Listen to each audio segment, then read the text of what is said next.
Esse é o videocast do Resíduos 360, um hub de conteúdo que discute os diferentes ângulos sobre a gestão de resíduos no Brasil e no mundo. Mais um programa aqui do Resíduos 360. Hoje estamos aqui com a Luzia Hirata, da Asset Management do Santander, na área de ESG, né? Isso. Bom, bem-vinda, Luzia, aí pelo participar do programa. Obrigada, Carlos. Te rever aí novamente, aí voltar a gente conversar, né, sobre esses temas de ESG. Então, acho que para iniciar a nossa conversa, falar um pouco da visão do setor financeiro, né, do que você vem acompanhando da evolução da discussão de ESG, acho que, né, de todo aquele período lá da década de 2000, né, que falava de sustentabilidade, né, aquele tripé, depois entrou o G nesse circuito, né, que é algo que modificou, né? Uhum. Acho que talvez trazer essa tua leitura, né, da tua experiência, né? esses anos, essa tua trajetória dentro desse tema aí. Joia, compartilhar assim. um pouco com Bom, a gente já começou, né, há pouco tempo atrás, né? Quando a gente falava sobre sustentabilidade nos negócios, e esse tema foi evoluindo. Nos últimos 3 anos, basicamente, explodiu aí a questão do ESG, né, que é a questão do ambiental, social e governança, que é um pouco a terminologia que o mercado financeiro adotou para sustentabilidade, né? Eu acho que tem ali muitas conexões, né? Muita gente acaba fazendo uma diferenciação, mas basicamente o conceito é o mesmo, né? A gente agrega a temática de governança porque a gente entendeu que governança é muito importante e cada vez mais isso tem se provado, que se o negócio ou as empresas não têm uma boa estrutura de governança, o S e o ambiental, né, o social e o ambiental acabam ficando meio capenga, digamos assim, né? Então, assim, exemplos a gente tem de monte. E aí eu tenho acompanhado isso muito mais de perto no mercado financeiro. Eu trabalho na Asset do Santander desde 2014 e quando a gente tinha esse tema muito forte dentro da Asset, mas o mercado ainda não estava muito atento a essas questões. Até mesmo na época eu lembro que o pessoal perguntava, né, assim, os representantes das empresas falavam, pô, mas o investidor não pergunta nada de sustentabilidade, né? E aí era aquela velha história, bom, o investidor não pergunta, mas a empresa também não fala, né? Então o que é que vem antes? Então ficava nesse dilema aí. Agora não, esse cenário mudou. O investidor pergunta, o investidor quer saber, as empresas têm aí se desdobrado em comunicar muito melhor as suas ações, né, em sustentabilidade, em mostrar o que tem feito nos temas de governança, mas eu acho que esse olhar, né, a gente tem que ir cada vez mais a fundo. Não adianta só ler um relatório ou ler o que está no site, tem que perguntar para as empresas, tem que ter um maior engajamento, tem que estar mais perto, tem que conhecer os setores, os desafios de cada um dos negócios. Né? A gente sabe, né, Rossini, que o setor de saneamento, gestão de resíduos tem alguns desafios específicos. Setor de energia elétrica, setor de consumo, próprio mercado financeiro tem desafios também, mas são diferentes. Então, acho que entender um pouco desse contexto agora faz parte de uma análise de investimentos, inclusive. Seria talvez um pouco na linha da materialidade. Exatamente. De entender quais são os temas sensíveis, né? Os temas relevantes. Né? Exatamente. É a materialidade de cada um dos setores, de cada um dos negócios. O que acontece é que o mercado financeiro ele pode ter um olhar um pouco diferente dos temas materiais. Claro, vai ter o seu próprio interesse. Porque no final do dia, quando a gente está falando de gestão de recursos, de financiamento, de concessão de crédito, que seja, né, para você disponibilizar o capital, você, no final das contas, está pedindo retorno sobre aquele investimento. Né? Então, a gente não tem como fugir disso. O que a gente entende é que a componente social, ambiental e de governança, ela agrega essa análise no sentido de você identificar alguns riscos que você não tinha mapeado antes, ou até mesmo algumas boas oportunidades. Então, a gente está conversando aqui de um setor que é essencialmente verde, né, e ambiental positivamente, então a gente entende que é um setor que tem boas oportunidades de negócio. Né? Quando você está pensando em saneamento, em gestão de resíduos, que são temas críticos e são essenciais, né, para qualquer tipo de negócio, seja na indústria, seja na gestão urbana, obviamente é um setor que interessa muito. É um setor que, essencialmente, tem a componente ambiental muito forte, de trazer benefícios ambientais e sociais também, né? Uma coisa que foi discutido muito durante a pandemia, por exemplo, é que a gente está lidando com uma questão de saúde pública, a gente está lidando com questões sociais muito críticas e num cenário em que você precisava manter ali, né, algumas, né, práticas de higiene e que tem populações que não têm acesso à água potável. Então, como é que você vai exigir?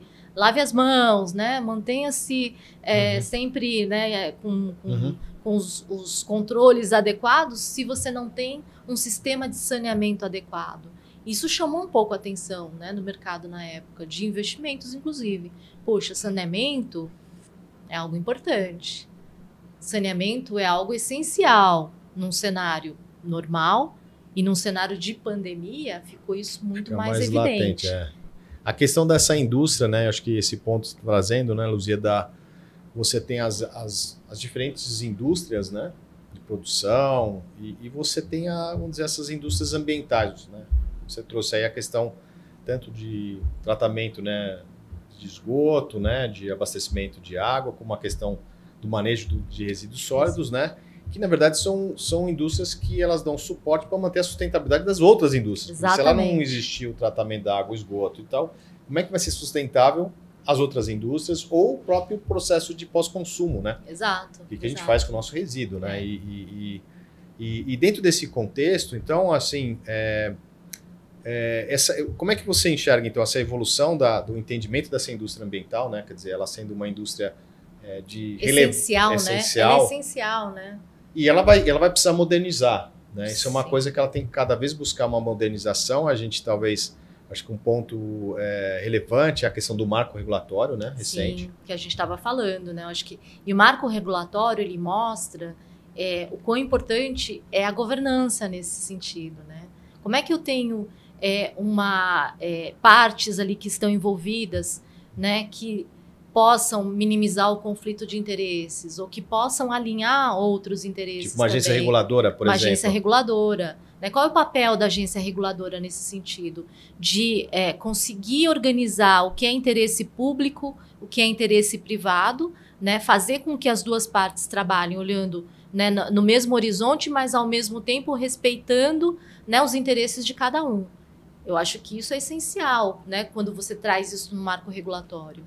A própria questão das concessões, né, daquilo que por exemplo, no caso do resíduo sólido, né, o que toda a parte de manejo, aquilo que é o resíduo domiciliar, né, como já o serviço que a gente recebe em casa, né, as infraestruturas de utilidade econômica domiciliar, né, energia elétrica, água, esgoto, né? internet, comunicações, toda essa infra. Exato. E o resíduo é um desses itens que a gente recebe em casa, os demais itens a gente paga, né? O usuário paga. E aqui a gente está num processo evolutivo para entrar dentro desse entendimento de que isso é uma conta do usuário. Também com a previsão, né? E entrando nesse contexto de concessões, são relações de longo prazo, o que permite justamente os investimentos. Exato. Porque talvez esse gargalo, e aí queria também ver na tua visão, né, para a questão do investidor, quanto pode se tornar interessante, né, quando você cria as condições de concessões de, vamos dizer, PPPs ou relações de longo prazo, com uma agência reguladora, né, para trazer mais estabilidade jurídica também nessas relações. Exato. Como é que você enxerga essa evolução? Assim, até como abrindo a porta de novas oportunidades para o setor financeiro para poder aportar recursos, ajudar, porque vai precisar, né? Porque o setor público assim, precisa se capitalizar de alguma forma, né? Exatamente. Pois eu acho que dado que a evolução do tema ambiental, social evoluiu, né? E hoje o mercado de investimentos procura entender um pouco melhor como isso se encaixa nas teses de investimento, certamente o setor de saneamento, gestão de resíduos está no radar. Né? Inclusive é classificado como um setor que ambientalmente vai trazer benefícios, socialmente também, como eu tinha comentado antes. O grande problema é que quando a gente vai fazer uma análise de uma tese de investimentos, a gente vai olhar para as boas oportunidades, mas também dos riscos que possam estar envolvidos. todos esses pontos que você colocou são riscos que precisam ser, de alguma forma, gerenciados ou minimizados. Como é que a gente faz? Tendo um marco regulatório forte, né? Tendo instituições que se comprometam com o longo prazo, né? A questão de corrupção, né? De práticas de prevenção à corrupção é super importante também, porque isso acaba minando um pouco a confiança, a credibilidade, a integridade, né, dos processos. Eu acho que é super importante. Eu acho que hoje, assim, a minha percepção, tá? É um setor que ainda está um pouco de lado, né? Eu entendo que a questão de infraestrutura verde é uma coisa que a gente começa a olhar, ainda patina em alguns riscos, né, que vão um pouco nesse sentido.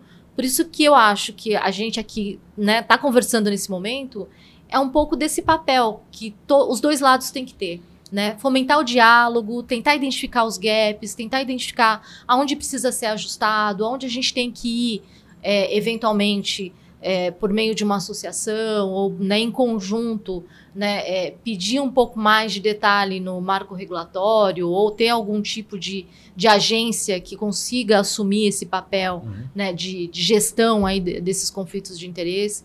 Então, acho que a gente tem que caminhar um pouco mais por esse lado, porque a visão é que é um setor essencial, é um setor que potencialmente vai dar lucro, né, se for bem gerido, né, se não tiver ali desvios, se tiver ali os acordos muito bem feitos, e tem total interesse nessa onda ali de infraestrutura verde, né, e assim, hoje, quando a gente fala Brasil, é um gap enorme, né, a gente precisa realmente trabalhar nisso, não só por conta, né, de dar bons serviços e de qualidade, mas para você começar ali a identificar e poder também consertar, digamos assim, regiões que são muito mais carentes nesse sentido, né? Eu acho que é um papel nosso também olhar, né? E eu vou voltar muito no aspecto social disso.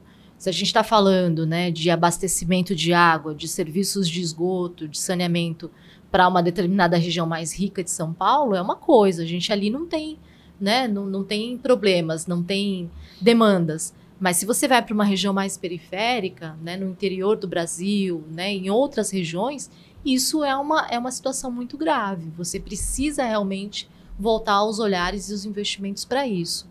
Então, eu acho que a gente tem grandes oportunidades nesse setor, né? Ele tem lá todo um encontro de ser, né, sustentável do ponto de vista ambiental e social.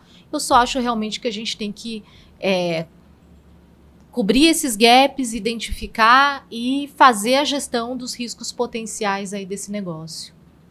Tem esse processo, né, Luzia, a gente vem falando desse processo evolutivo, né, dentro dessas utilities que a gente tem em casa, talvez é a última a ser integrada. A última, né? A gente ainda não tem, né, isso, né? Ela ser incorporada da forma correta, né? Quer dizer, ela ainda muitas vezes confunde o que é limpeza pública, a limpeza das vias com aquilo que é o resíduo domiciliar, né? Que você conversa com que é o condomínio, né? O grande condomínio, que é a prefeitura, que obviamente é um custo comum, e aquele que é individualizado, porque não faz sentido aquele que gera menos subsidiar aquele que gera mais. Aquele que está gerando mais, exato. Né? Tem esse outro aspecto também, né? Então tem essa evolução, né? Como você bem colocou, no sentido de que esses gaps, né? Que nesse processo evolutivo vai trazer as condições também para um cenário mais atrativo para os investimentos, no sentido de todas as seguranças necessárias.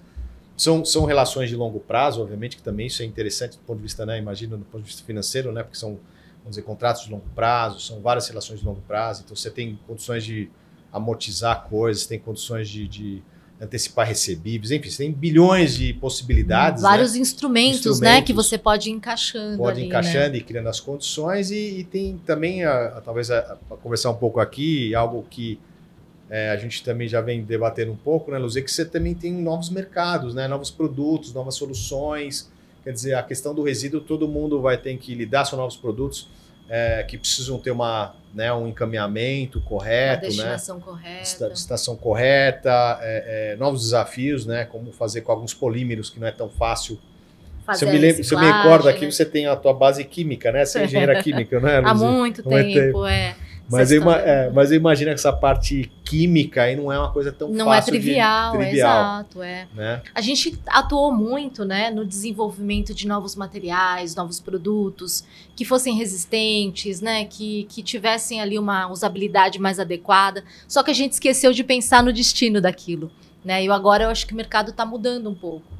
E aí eu acho que tem um outro ponto também que é interessante, que é um super potencial nesse mercado. Né? A gente falou muito de tratamento, saneamento, né? Gestão de resíduo, mas acho que tem um outro passo anterior que é justamente isso. O que a gente faz com esses novos materiais? Será que a gente não consegue desenvolver algo, né, que seja menos impactante do ponto de vista do pós-consumo?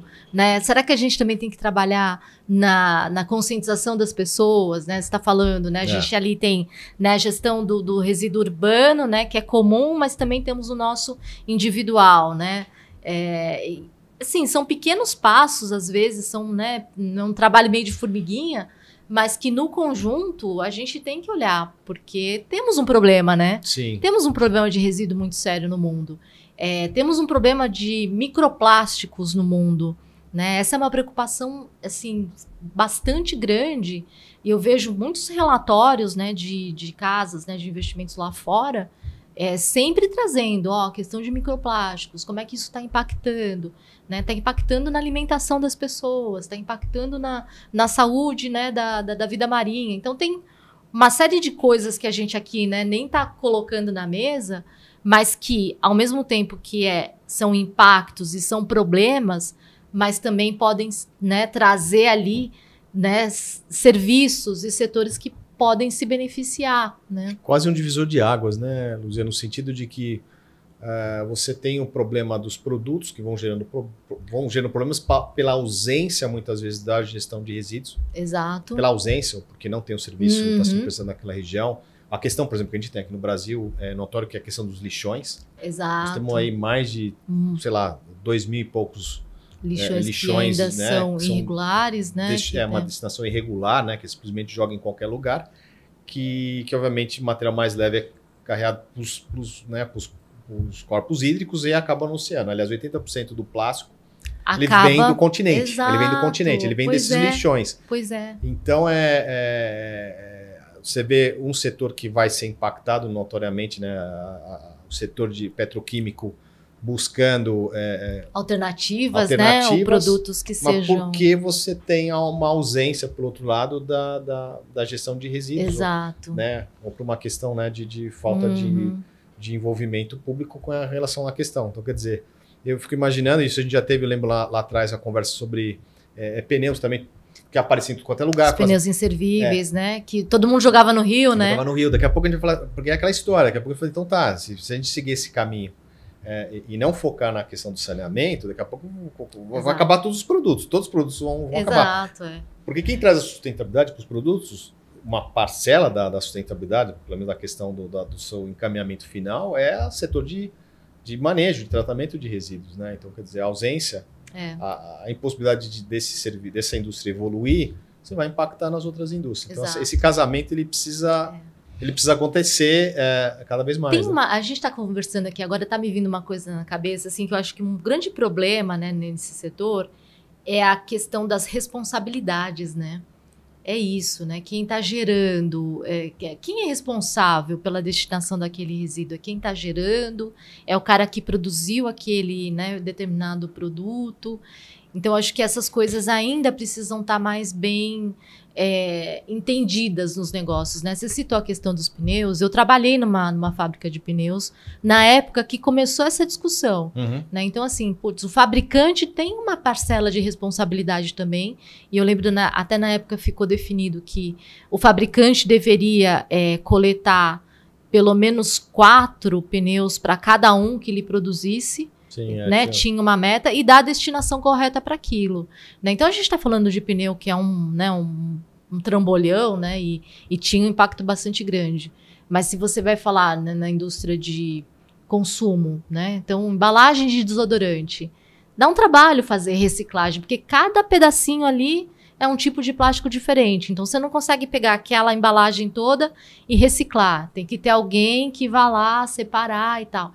Então, assim, tem muitos detalhes nessa indústria que depende muito assim de você definir as responsabilidades de cada um. E cada um tem uma parcela, né? Assim, eu como consumidora, eu tenho uma responsabilidade de destinar adequadamente, ou de pelo menos saber, né, para onde aquilo pode ir, se ele pode ser reciclável ou não, se pode ser reciclado ou não, né? Quais são, né, os pontos de coleta mais adequados para eu levar. Isso dá trabalho, né? Dá trabalho. Muito bem colocado, vamos dizer. Essa responsabilidade ele é uma questão bastante complexa, né? Muito complexa. Porque você vai ter um custo associado à mitigação desse impacto, né?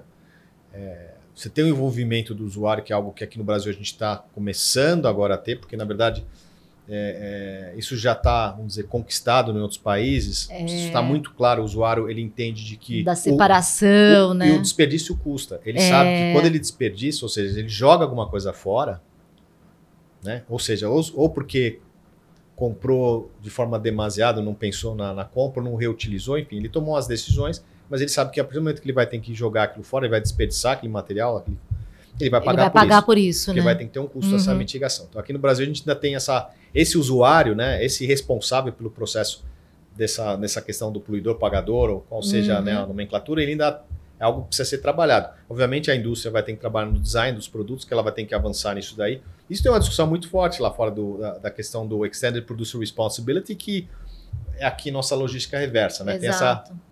Então, quanto vai ser responsável o produtor para mudar o design?